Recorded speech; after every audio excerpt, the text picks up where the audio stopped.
Hello guys, আমি সজল আর তোমরা দেখছো স্টাডি বিটেল। তো আজকে আমি একটা ছোট্ট প্যারাগ্রাফের মাধ্যমে প্রেজেন্ট ইনডেফিনিট টেন্সটাকে তোমাদের ভালো মতো বোঝানোর চেষ্টা করব। প্রেজেন্ট ইনডেফিনিট টেন্স সাধারণত আমরা ব্যবহার করি আমাদের অভ্যাসগত কাজ বোঝানোর জন্য এবং চিরসত্য কথা বোঝানোর জন্য। এই প্রেজেন্ট ইনডেফিনিট টেন্সের যে স্ট্রাকচার সেটা খুবই সহজ। আমরা প্রথমে সাবজেক্ট ব্যবহার করি এবং সাবজেক্ট অনুযায়ী V1 মানে ভার্বের প্রথম ফর্ম অথবা V5 অর্থাৎ ভার্বের ফিফথ ফর্ম ব্যবহার করি। ভার্বের ফিফথ ফর্মটা সাধারণত হি, শি, নেম এবং ইট এর পরিপ্রেক্ষিতে ব্যবহার করা হয়। নেম বলতে বোঝাচ্ছি আমি যে যদি এরকম থাকে রাম, শ্যাম, যদু, মধু একজন ব্যক্তির নাম, সেই ক্ষেত্রে সেটা নেমের মধ্যে ধরা হয় এবং তার সাথে V5 ব্যবহার করা হয় ভার্বের ফিফথ ফর্ম, এবং তারপরে অবজেক্ট একদম একটা সিম্পল স্ট্রাকচার ব্যবহার করা হয়। এবং এখানে যে সেন্টেন্সগুলো দেওয়া আছে সেগুলো খুবই সহজ, একদম আরামসে তোমরা বুঝতে পারবে এবং এগুলো সবটাই অভ্যাসগত কাজের ভিত্তিতে নেওয়া হয়েছে। এবং এখানে যে জটিল সেন্টেন্সগুলো আছে সেগুলো ভেঙে ভেঙে কীভাবে লিখতে হবে সেই বিষয়েও কিন্তু তোমাদের সাথে আমি আলোচনা করব। তো একদম ভেঙে ভেঙে ক্লাসটাকে বোঝানোর চেষ্টা করব। হয়তো একটু টাইম লাগতে পারে, কিন্তু অনেক কিছু তোমরা নতুন এখানে শিখতে পারবে।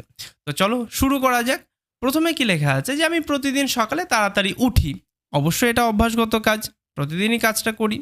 তো প্রথমে যেটা আছে তার ইংরেজি প্রথমে করে নিতে হবে, তারপরে পিছন থেকে আস্তে আস্তে আস্তে আস্তে ইংরেজি করতে করতে আসতে হবে, বাংলার ইংরেজি করতে করতে আসতে হবে। তো প্রথমে কি আছে আমি, আমির ইংরেজি কি আই। ওঠা, এইবার এই যে ওঠা অর্থে অনেকে না ওয়েক আপ ব্যবহার করে, অনেকে গেট আপ ব্যবহার করে।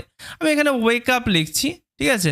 ওয়েক সাউন্ডের জন্য WAKE ব্যবহার করতে হবে, ঠিক আছে। ও সাউন্ডের জন্য কিন্তু ও নয়। আমি একটু বানানের বিষয়টা এখানে বলে দিই।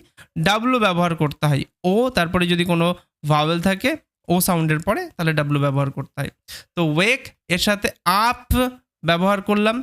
এখানে ওয়েক আপ কথার অর্থ হচ্ছে ঘুম থেকে জেগে ওঠা। যদি এখানে ওয়েক না ব্যবহার করে আমি যদি গেট ব্যবহার করতাম, গেট আপ, তাহলে এটা হতো বিছানা ছেড়ে ওঠা। দুটোর মধ্যে একটা যে কোনো ব্যবহার করাই যেতে পারে, একটু মিনিংয়ের হেরফের হয়ে যায়। তাড়াতাড়ি অর্থে আমরা কি ব্যবহার করি? আর্লি। তাড়াতাড়ি অর্থে আর্লি ব্যবহার করি। প্রতিদিন সকালে অনেকে না এরকম করে দেয় যে I wake up early in the morning. অবশ্যই সেটা করা যেতে পারে, কিন্তু এখানে যেহেতু প্রতিদিন সকালে বলেছে ওই কারণে কিন্তু আমরা ইন দ্য মর্নিং করবো না, আমরা এভরি মর্নিং করব, প্রতিদিন সকালে, ঠিক আছে। তাহলে I wake up early every morning. তারপরের সেন্টেন্সটা কি বলছে যে আমি জানলা খুলে ঠান্ডা বাতাস নিই, মানে ঘুম থেকে ওঠার পরে জানলা খুলে ঠান্ডা বাতাস নিই। এবার এখানে প্রথমে কি আছে আমি, আমির ইংরেজি কি আই।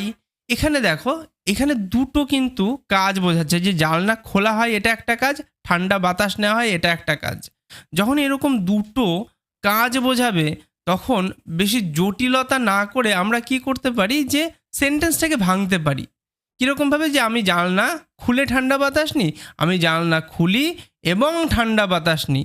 এখানে একটা এবং লাগিয়ে দিলে দুটো সেন্টেন্স করে দিতে পারছি, স্প্লিট করে দিতে পারছি, এবং আমরা অনায়াসে এই সাবজেক্ট ভার্ব অবজেক্ট এর যে কম্বিনেশন সেটাতে এটাকে নিয়ে যেতে পারছি এবং আমাদের লিখতে সুবিধা হয়, বলতে সুবিধা হয়।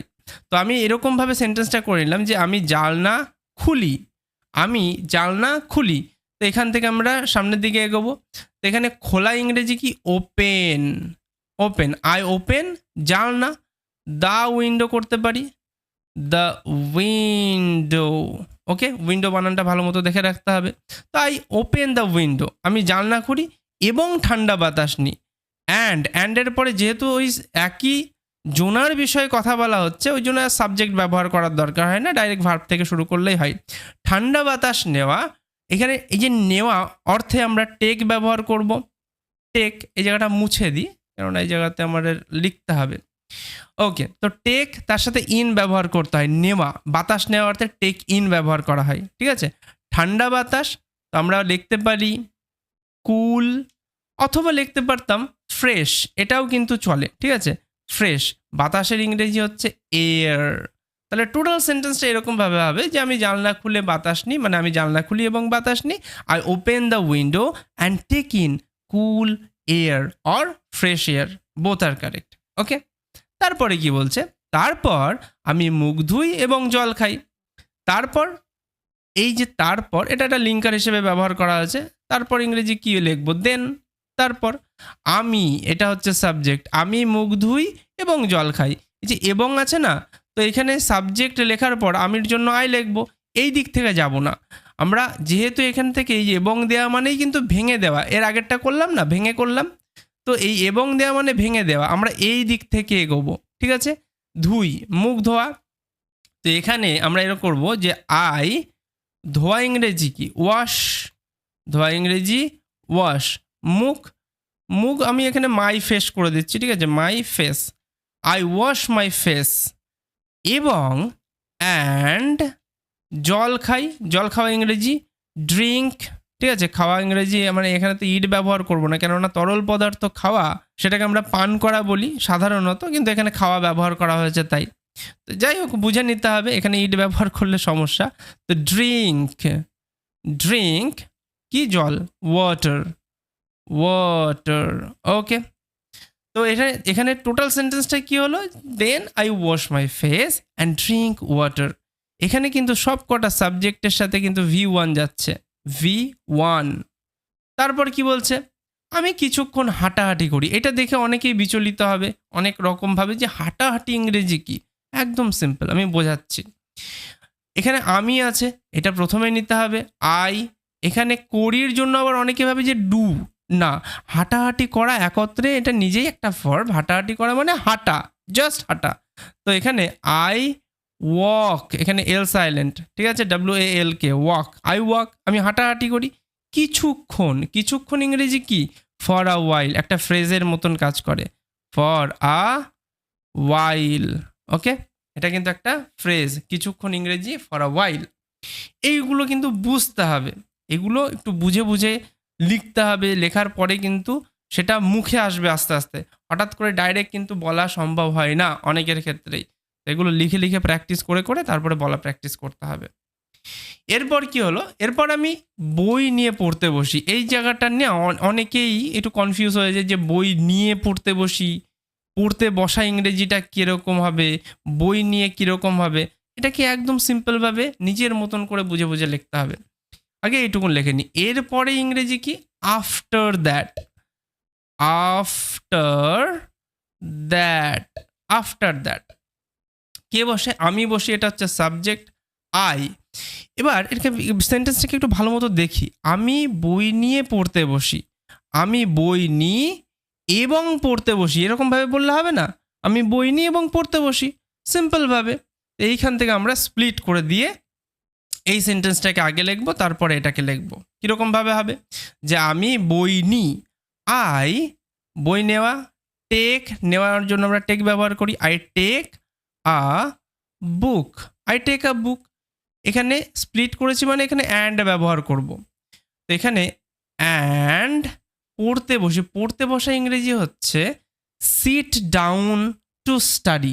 এইরকমভাবে আমরা শুধু স্টাডি ব্যবহার করতে পারতাম, কিন্তু পড়তে বসার জন্য না এই ফ্রেজটা খুব ভালো লাগে শুনতে, যে সিট ডাউন টু স্টাডি। লিখে ফেলি, seat down to study. Okay, seat down to study. এটাকে যদি এরকম মনে হয় যে না, এটা তো খুব বড় সেন্টেন্স হয়ে যাচ্ছে, এটাকে কি ছোটোভাবে লেখা যায় না? অবশ্যই ছোটোভাবে লেখা যেতে পারতো। সেক্ষেত্রে না, আমি মুখে মুখে বলে দিচ্ছি কীরকম হতো, যে আমি বই নিয়ে পড়তে বসি, এটা তো বড় সেন্টেন্স হলো, যে I take a book and sit down to study.